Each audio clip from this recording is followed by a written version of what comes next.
네, 그럼 지금부터 2019학년도 경희대학교 모의논술 특강 자연계 물리 영역을 시작하도록 하겠습니다.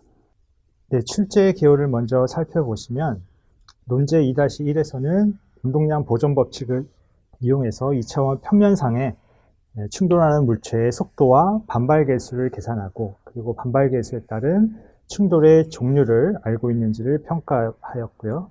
논제 2-2에서는 평해판 측정기 내에 균일한 전기장과 자기장이 동시에 가해질 때 등속 직선 운동하기 위한 전자의 속력을 구하는 문제와, 같은 조건 하에서 전자의 속력이 변할 때 전자의 운동 방향이 어떻게 영향을 미치는지를 설명하는 문제입니다. 먼저 제시문 가를 짧게 살펴보면요.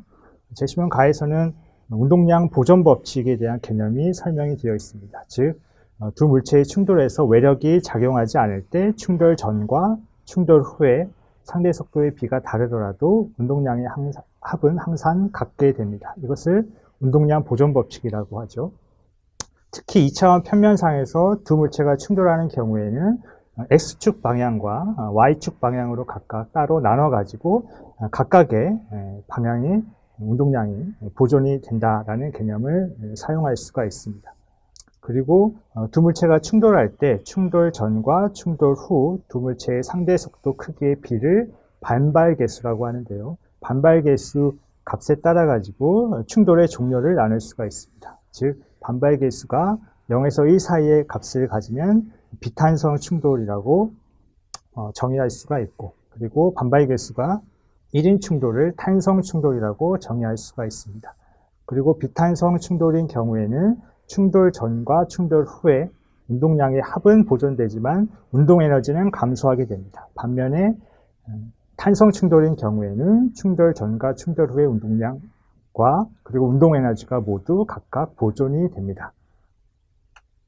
구체적으로 논제 2-1에 주어진 상황을 보면 아래 그림에 잘 설명이 되어 있습니다. 그래서 물체 A가 1kg의 질량을 갖는 물체 A가 정지에 있는 물체 B에 4m/s의 속력으로 충돌을 하고, 충돌 후에 2차원 평면상에서 두 물체 A, B가 운동하는 상황을 묘사하고 있는 그림입니다. 그러면 구체적으로 문제를 살펴보면 충돌 후 물체 B가 충돌 전 물체 A의 운동 방향과 이루는 각도를 세타라고 하고, 이 세타를 구하는 문제와 충돌 후 물체의 B의 속도 V의 크기를 구하는 문제가 되겠습니다. 제시문에서 설명이 나와 있는 대로 2차원 평면상에서 운동량 보존 법칙을 적용할 때는 X축 방향과 Y축 방향으로 각각 따로 나눠 가지고 각각의 방향에 대해서 운동량 보존 법칙을 적용하면 됩니다. 그래서 X축 방향에 대해서 충돌 전과 충돌 후에 운동량의 합이 같다라고 놓으면 식 1번 식을 유도를 할 수가 있고요. 같은 방법으로 Y축 방향에 대해서 충돌 전과 충돌 후에 운동량의 합이 같다라는 것을 이용하면 2번 식을 유도를 할 수가 있습니다. 식 2를 식 1로 나눠주면 탄젠트 세타는 루트 3이라는 결과를 얻을 수가 있고, 이 식으로부터 세타는 60도임을 알 수가 있습니다. 그래서 세타에 대한 값을 구했으므로 1번 식에다가 세타는 60도임을 대입을 하면 속도 V 값을 알 수가 있습니다. 그래서 답은 V는 1m/s로 구할 수가 있습니다. 문제 2-1의 두 번째 문제는 두 물체 A와 B의 충돌에 대한 반발 계수를 계산하고, 그 반발 계수 값에 따라서 주어진 충돌이 탄성 충돌 혹은 비탄성 충돌인지를 설명하라는 문제이죠. 그래서 제시문에서 역시 나왔듯이 반발 계수는 두 물체에 대한 상대 속도 B로 충돌 전과 충돌 후의 상대 속도의 B로 구할 수가 있고, 그래서 충돌 전에 대해서 두 물체의 상대 속도는 4m/s로 구할 수가 있고요. 그 다음에 충돌 후에 대한 두 물체의 상대 속도는 우리가 세타는 60도라는 것을 앞에 문제에서 구했죠. 따라서 충돌 후 물체 A와 물체 B의 운동 방향은 90도가 된다라는 것을 이용을 해서 상대 속도를 다음과 같은 식을 이용해서 루트 13m/s로 구할 수가 있습니다. 따라서 주어진 상황에 대한 반발계수, 충돌에 대한 반발계수는 4분의 루트 3임을 구할 수가 있고요. 그래서 반발계수가 0에서 1 사이 값을 가지므로 이 충돌은 비탄성 충돌이라고 볼 수가 있습니다. 예, 그 다음 재심은 나에서는 전기장 E와 전기력 FE 그리고 자기장 B와 자기력 FB 사이의 관계식을 설명하고 있고요. 그리고 전기력과 자기력의 방향을 어떻게 설정하는지가 설명이 되어 있습니다. 구체적으로 논제를 살펴보면 문제 2-2에 주어진 사항은 아래 그림에 잘 설명이 되어 있습니다. 그래서 평행판 측정기 내에 균일한 전기장 E가 양극판에서 음극판 쪽으로 이렇게 작용을 하고 있고, 그리고 균일한 자기장 B가 평행판 측정기 내 지면을 뚫고 들어가는 방향으로 자기장의 방향이 걸려져 있습니다. 그리고 전기장 E의 크기는 0.5 뉴턴 퍼 쿨럼이고요. 그 다음에 자기장 B의 크기는 0.1 테슬라로 주어져 있습니다. 그리고 전자 E가 이 평행판 측정기 내 전기장 E와 자기장 B 모두의 수직인 방향으로 이렇게 입사가 되고 있습니다.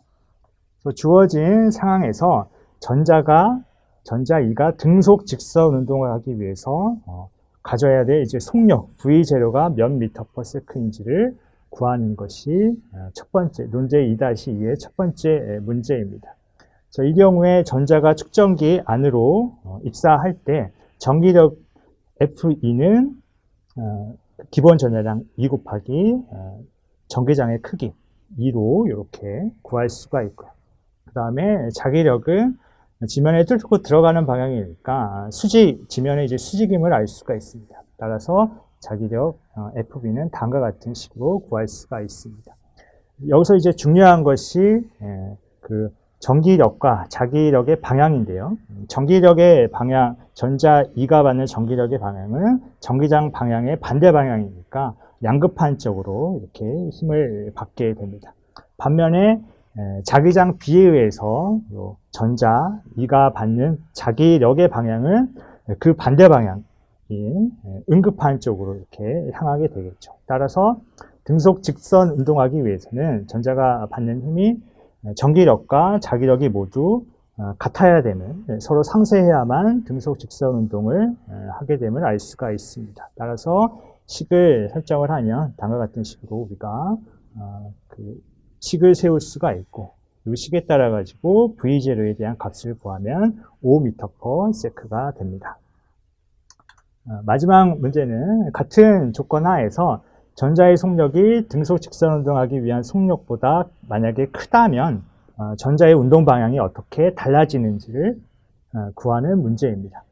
여기서 전자의 속력이 증가하게 되면 앞선 문제에서 봤듯이 전기력에는 전자의 속력이 영향을 미치지 않지만 자기력에는 V0 값에 따라 가지고 커짐을 알 수가 있습니다. 따라서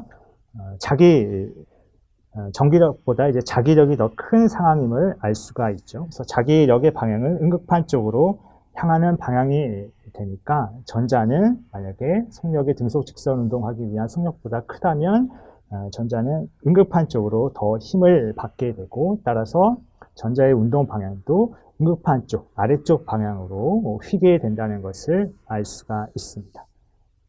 네. 지금까지 2019학년도 경희대학교 모의논술 자연계 물리 영역에 대해서 설명을 드렸습니다. 감사합니다.